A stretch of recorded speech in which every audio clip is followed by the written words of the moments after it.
Look, ever since I saw the first announcement for the Mound, Omen of Cthulhu in March 2025, I had a feeling this project was going to grab me in a different way.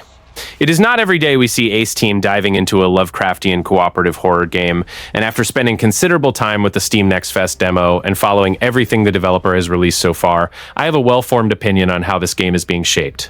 Ace Team is one of those studios I deeply respect, simply because they do not care about trends. They're a trio of Chilean brothers, responsible for titles like Xenoclash, Rock of Ages, and The Eternal Cylinder. Games that prove they march to their own beat. Seeing this same team work on a cooperative horror project gives the impression that the Mound will not be just another generic Cthulhu game flooding Steam.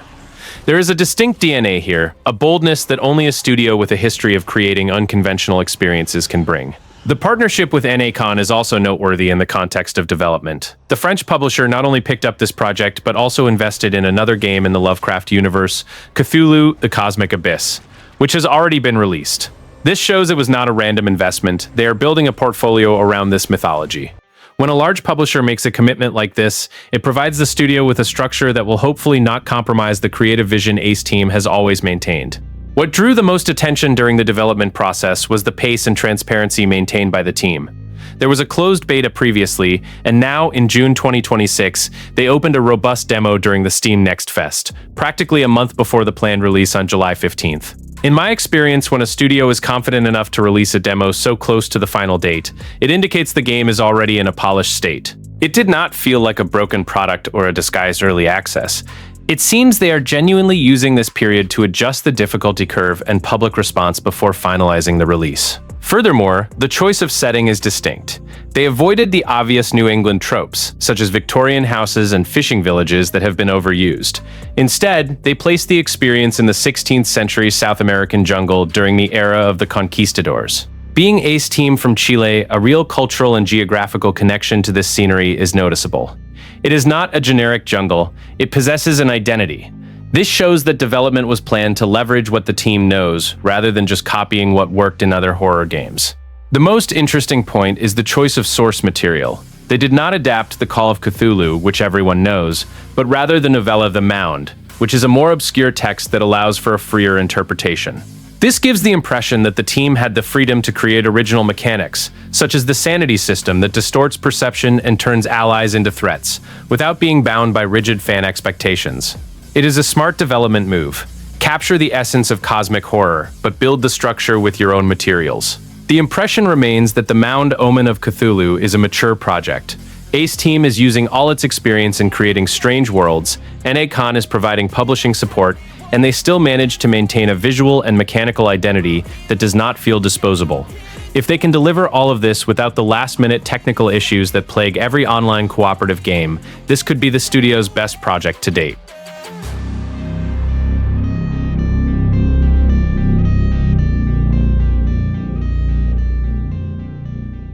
The story of this game is not just a generic horror background.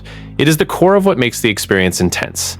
Players are not here simply to shoot monsters. They are embedded in a 16th century conquistador expedition, exploring a cursed South American jungle that hides more than just wild animals.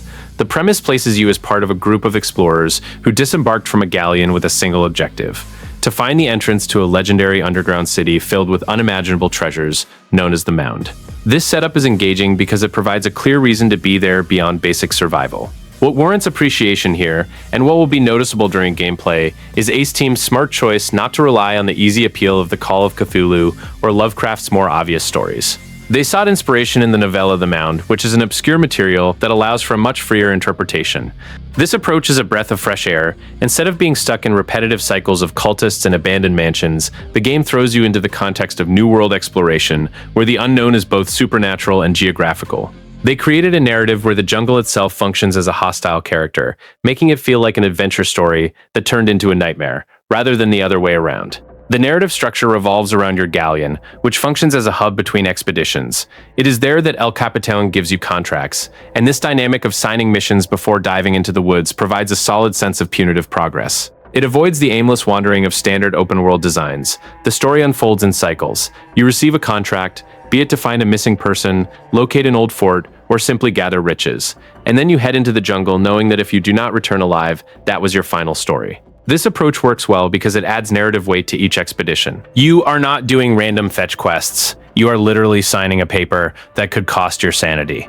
Speaking of sanity, this is where the story transitions from simple text into an active experience. The game does not tell the story solely through cutscenes or dialogue. It inserts it into your perception while you play. As you advance, the jungle distorts your reality, and what you think you see might not be real. During the demo, there were moments of questioning whether a teammate on screen was actually them or a hallucination, whether the ground was safe or a deadly pit, or whether a rain of blood was a real in-game event or mental degradation. This is interactive narrative in a cruel and effective form. The story is not happening around you, it is happening inside your brain. The central mystery that pulls you forward, besides the treasures, is the destination of Kinyan, the underground city that legend says is hidden within the Mound. With each completed contract and each expedition from which you return significantly more shaken than when you left, it becomes clear that the narrative is not leading to a heroic ending. It is leading to a discovery that will likely destroy your characters. This matches the source material perfectly. Lovecraft was never about heroes defeating monsters. It is about how small human beings are in the face of the unknown, and the Mound seems to have understood this lesson deeply. The story does not offer an epic victory, it offers a descent. The story stands out as the game's greatest asset. It is not the graphics or the combat, it is the feeling of actively participating in a cosmic horror story where madness is contagious and the narrative feeds on your paranoia and distrust of your friends. If they can maintain this tension from start to finish without offering easy answers or a shallow ending, the Mound, Omen of Cthulhu could be one of the most memorable games covered on the channel. The story invites you into the jungle, but it does not guarantee you will return the same. Spending considerable time with the demo revealed that the gameplay mechanics are engaging in an unexpected way. Ace Team did not just make a generic cooperative shooter with a horror skin, they built an expedition loop that makes you feel the weight of every decision before even stepping into the jungle. The experience feels as though you are signing a harsh contract when accepting a mission at the Galleon, which keeps the loop engaging from the start. The structure itself is smart. You begin at the Galleon, which serves as a safe hub where you choose a contract, divide limited equipment with friends, and prepare a strategy. A great detail is that the game does not provide infinite weapons. You have to divide muskets, crossbows, swords, oil lamps, and most importantly, reviving salts to bring teammates back. This forces genuine cooperation, rather than everyone doing their own thing. If someone decides to take the best equipment alone, the expedition starts with the team at a disadvantage. Regarding combat, Ace Team made it clear that you are not a superpower-wielding soldier. Firearms exist, but using a musket makes noise, and noise in a cursed jungle is an open invitation for nightmares to visit. The gameplay encourages avoiding direct confrontations, using the sword or crossbow silently, and prioritizing defense and retreat when things go wrong. Testing this in the demo confirmed that spending all your bullets acting like Rambo results in the jungle swallowing you alive. Combat is tactical, slow, and brutal, which is a commendable design choice. However, the main feature of the gameplay, which separates the Mound from other cooperative horror games, is the sanity system. This is not just a meter that depletes when you see a monster, it is an active distortion of reality. As you advance into the jungle, the game messes with individual perception. You might see your friend turn into a monster, safe ground become a deadly pit, bushes moving, or blood raining from the sky. Worse, because each player experiences individual hallucinations, you might end up shooting your partner thinking they are a creature. This turns cooperation into a constant test of trust, and that paranoia was clearly palpable in the party during the demo. The game also utilizes proximity voice chat, meaning you only hear your friends when they are nearby. When you move away from the group, isolation accelerates your madness. This mechanic sounds excellent in theory, but in practice it demands significant discipline. If a teammate loves to explore alone, they will lose sanity quickly and might return as a hostile enemy attacking the team. This adds a layer of tension rarely seen in other cooperative games. Communication is not just useful here, it is a survival mechanic. If you do not talk to the team, you fail. Beyond that, progression between expeditions is another point of interest. With each completed mission, you can find abandoned fortresses and lost expedition journals, which unlock new starting points in the jungle. This means the map is not static. You are literally clearing a path, and each return to the Galleon with treasure allows for better preparations. It is a light roguelike loop where you learn from deaths and return slightly stronger, a bit more unstable, but with more knowledge of the terrain. In the demo, unlocking a new forward point after a chaotic expedition was one of the most satisfying rewards. The gameplay is ambitious and delivers a cooperative experience that requires actual coordination, not just cheap action. The balance between exploration, resource management, tactical combat, and psychological horror is precise, and Ace Team seems to know exactly what they are doing. The only reservation is that if the difficulty is not properly balanced for random groups or solo players, the experience could become frustrating. But if they nail that curve, based on the demo, they are on the right track. Playing the demo on a GTX 1070 Ti, hardware that many consider outdated, revealed a genuinely surprising visual performance. Ace Team managed to extract performance using technologies like Intel XeSS, and what stood out was not just the stable frame rate, but the consistency of the atmosphere. The jungle is not just dark, it is dense, suffocating, and every piece of foliage feels placed to oppress the player. The game does not rely on bright explosions or saturated colors. It bets on a gritty palette of decaying greens, muddy browns, and gray tones that deliver a sense of visual claustrophobia even in open areas. The environmental design is another strong point. The transition from the galleon, which serves as your safe hub, to the shore and then into the thick woods is executed with extreme care. The seawater, for instance, features wave physics that warranted stopping to admire mid-gameplay. It might seem minor, but when a horror game provides this level of detail on elements that are not the focus of combat, it shows the team cared about building a world, not just a backdrop. The 16th century South American jungle has its own visual identity, distinct from the generic forests seen in every survival game. Lighting is the core of the visual horror here. There is no modern flashlight. You carry an oil lamp that sways as you move, casting unstable shadows on trees and rocks. It is precisely within this contrast of light and darkness that the game builds its horror. What the demo showed, and what official trailers from Nacon and Ace Team reinforced, is that darkness is not just the absence of light, but an active entity. When sanity drops, the lighting shifts, the environment becomes bloodier, vision blurs, and the already hostile jungle turns into something psychedelic and aggressive. Regarding the visual distortions of the Madness system, this is where the graphics transcend aesthetics and become a mechanic. The screen distorts, blood rains out of nowhere, the ground appears to open up, and allies transform into aberrations. These are not simple post-processing effects thrown on top. They alter the perception of space and manipulate depth of field so that you question whether a rock in front of you is real or an illusion. This type of visual boldness transforms graphics into a gameplay tool, and it is rare to see a cooperative game invest so heavily in this level of aesthetic experimentation. The creature and character design also deserve mention. The models of the conquistadors, with their heavy clothing, rusted armor, and period-accurate weapons, have a visual weight that fits perfectly with the game's brutal aesthetic. Meanwhile, the monsters do not look like generic horror entities. Their forms distort biology in a way that recalls Lovecraft's actual descriptions. Encountering a talking head during the demo revealed skin textures, vacant eyes, and movement that conveyed a visual revulsion, working much better than any cheap jump scare. From a technical standpoint, Ace Team and Nacon confirmed the game will launch with DLSS 4.5, including dynamic frame generation for users with RTX 50 series cards. This indicates they are not leaving the game behind technologically. What impressed most, however, was knowing that even without these cutting-edge technologies, the game already delivers impressive visual fidelity in vegetation, shadows, and particles. The forest feels alive, and when NVIDIA notes that every movement of foliage and crawling shadow needs to be smooth and realistic, it is clear why.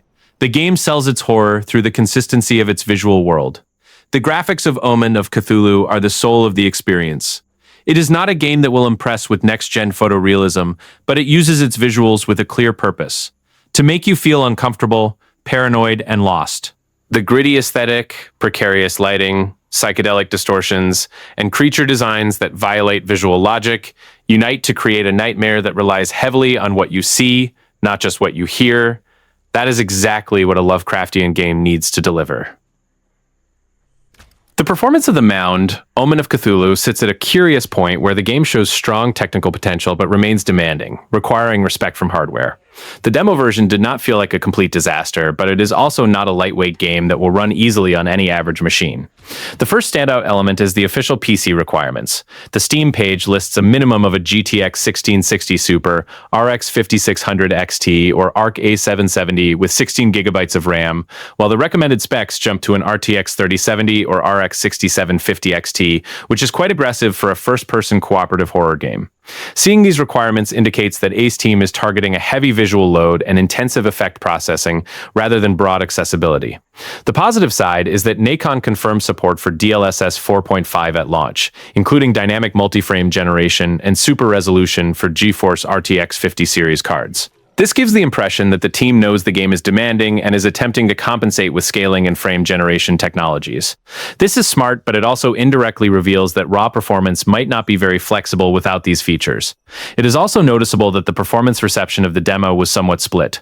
Some users reported needing to resort to ZLSS and low settings to play on older PCs, while others claimed it ran well on Ultra with few bugs. Optimization appears highly sensitive to individual machine configurations, meaning performance can vary significantly between surprisingly stable and heavier than expected. One should not ignore the fact that the Steam requirements still include a warning stating that the information is not final and may change before release. This suggests the team is still tuning the game, and since the demo remained public after the Steam Next Fest, it is likely they are using this period to gather technical feedback and address bottlenecks before the July 15, 2026 release date. This is positive as it shows openness to polish, but it also confirms the public build did not seem completely finalized. Performance appears promising, but far from seamless for everyone. It is a technically ambitious game, heavy on the GPU and dependent on modern upscaling to look its best, so those with mid-range hardware should manage expectations. If Ace Team can refine the final version and reduce these demo fluctuations, it could arrive in a solid state. Otherwise, it risks being a great cooperative horror game that many admire but not everyone can run as desired. There is not much reason to delay purchasing if you are already interested in the genre and have a group to play with. The Steam Next Fest demo showed a game in a very solid state, featuring a functional expedition loop, properly implemented sanity mechanics, and a cooperative structure that did not feel incomplete or like a placeholder. When a game grants access to this amount of content working well in a public demonstration, it is a clear sign that the launch will deliver the experience, not just a commitment for the future. What sways the decision toward a launch purchase is the fact that this type of cooperative game is more intense when everyone is discovering things together, without ready-made guides, established metas, or a community that has already uncovered all the jungle's secrets. The appeal of the madness system and individual hallucinations relies precisely on misinformation among players. If you wait 3 months, you enter a game where players already know which contracts pay the most, which weapons represent the meta, and how to avoid mental traps. Buying early preserves that sense of collective vulnerability, which stands out as the main asset of the Mound. Of course, we must be honest about who this game is for. It is suited for fans of psychological horror, meaningful cooperation, and tense exploration. If you have a dedicated group of friends who enjoy games like Phasmophobia, Lethal Company, or even harsher extraction games, this title will fit into your rotation naturally. However, if you are a solo player or prefer linear campaigns with checkpoints every 5 minutes, the experience loses much of its strength, and it might be wiser to wait for a cooler assessment. Ace Team is not just any studio. They have a track record of delivering games with distinct visual and mechanical identities like Xenoclash and The Eternal Cylinder, and the publishing partnership with NACon provides reassurance that the game will not be abandoned the week after launch. This is not an early access title from an unknown indie studio. It is a project with a firm date, crossplay between PC, PS5, and Xbox Series from day one, and technical support already announcing DLSS 4.5 and launch optimizations. This removes much of the concern that buying on day one is a shot in the dark. Purchasing at launch makes sense because the demo proved the core of the game is strong enough to justify the investment now. Waiting offers no concrete advantage, except perhaps a future discount, but it would mean missing the window of discovery with the community, which, for a game like this, is worth much more than saving a few bucks. If you have friends, enjoy Lovecraft, and like cooperation where everything can go wrong, buying on July 15th is the most logical choice. If you remain genuinely undecided, the demo is still available for testing, which speaks volumes about the developer's confidence in the product they are delivering.